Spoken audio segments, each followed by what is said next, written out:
மேற்கொள்ளப்பட்டுள்ளது என்பதை தெரிவித்துக் கொள்கிறோம். அதேபோல் உச்சநீதிமன்ற தீர்ப்பின்படி சம வேலைக்கு சம ஊதியம், தற்காலிக ஊழியர்களாக பணிபுரியும் அனைவருக்கும், குறிப்பாக தூய்மை பாரத இயக்க வட்டார மாவட்ட ஒருங்கிணைப்பாளர்கள், கணினி இயக்குபவர்களுக்கு வழங்க வேண்டும் என்பது வலியுறுத்தப்பட்டது.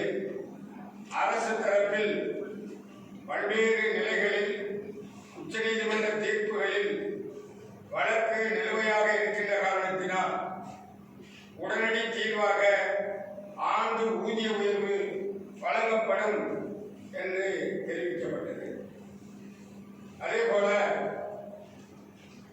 தூய்மை பணியாளர்கள் சிறப்பு காலமுறை ஊதியம் பெறுகிறார்கள். சிறப்பு காலமுறை ஊதியம் பெறும் பிற துறை பணியாளர்களுக்கு வாரிசு வேலை பதவி உயர்வு வழங்கப்படுகிறது என்பது ஆதாரத்தோடு எடுத்துரைக்கப்பட்டது. அரசு செயலாளர் அவர்களும் அந்த கோரிக்கை ஏற்கப்படும் என்று தெரிவித்தார்கள். பணிக்கொடை பட்டுவாடா சட்டம் 1972 படி குடிநீர் மேல்நிலை தொட்டி இயக்குபவர்கள் பணி ஓய்வு பெறுகின்ற பொழுது பணிக்கொடையும் ஓய்வூதியமும் வழங்க வேண்டும் என்பதை சட்டப்படி வலியுறுத்தப்பட்டது. அரசு அதில் உள்ள நியாயத்தை உணர்ந்து ஏற்பதாக தெரிவிக்கப்பட்டது. அதேபோல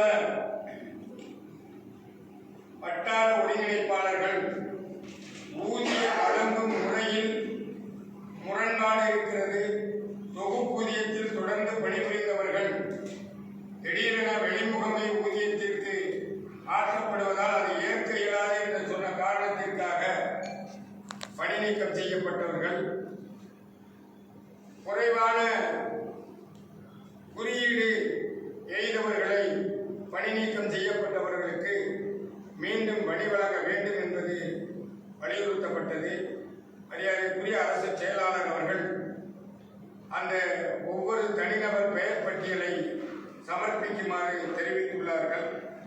அதேபோல தொகுப்பூதியத்தில் ஊதியம் பெற்று வந்த தொழிலாளிகளுக்கு, குறிப்பாக வட்டார மாவட்ட ஒருங்கிணைப்பாளர்களுக்கு வெளிமுகமை மூலம் ஊதியம் வழங்குவது தடுத்து நிறுத்தப்படும் என்கின்ற உத்தரவாதம் அளிக்கப்பட்டுள்ளது. கிராம ஊராட்சிகள் நகராட்சிகளோடு பேரூராட்சிகளோடு இணைக்கக்கூடிய உத்தரவு வெளியிட்டுள்ள சூழ்நிலையில் அந்த பகுதிகளில் பணிபுரிந்த தொழிலாளிகளின் பணி நிலை கேள்விக்குறியாக இருக்கிறது என்று தெரிவிக்கப்பட்டது. அரசு செயலாளர் அவர்கள் அதில் பணிபுரியக்கூடிய எந்த ஒரு தொழிலாளிக்கும் சிறிதளவும் பணி பாதிப்பு இல்லாமல் பாதுகாப்போடு ஈர்த்துக் கொள்ளப்படும் என்கின்ற உத்தரவாதம் அளிக்கப்பட்டுள்ளது. இயக்குனர் அவர்களின் உத்தரவாதத்தை மாநில நிர்வாகிகள் கலந்து பேசி முடிவு அறிவிப்பதாக தெரிவிக்கப்பட்டது. அதன் அடிப்படையில் அரசு செயலாளரோடு மீண்டும் பேசப்பட்டதில் பேச்சுவார்த்தையில் எடுக்கப்பட்ட முடிவுகள் நீங்கள் குறிப்பாக எழுத்துப்பூர்வமாக வழங்கப்பட வேண்டும் என்று தெரிவிக்கப்பட்டதால் 4 மணிக்கு இயக்குனர் அலுவலகத்தில் எழுத்துப்பூர்வமான உத்தரவை பெற்றுக் கொள்ளுங்கள் என்று தெரிவித்துள்ள காரணத்தினால் மாநில நிர்வாகிகள் கூடி நாளை நடைபெறக்கூடிய காத்திருப்பு போராட்டம் தற்காலிகமாக நிறுத்தி வைக்கப்பட்டுள்ளது.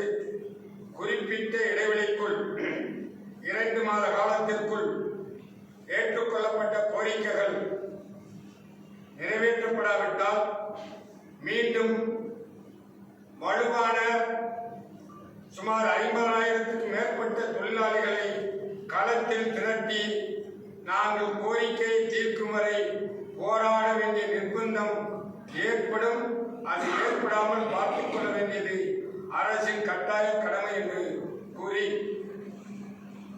வாய்ப்பிற்கு நன்றி தெரிவித்து விடைபெறுகிறேன். பே. கிருஷ்ணசாமி, தமிழ்நாடு ஊரக வளர்ச்சித்துறை தொழிலாளர்கள் சங்கம்.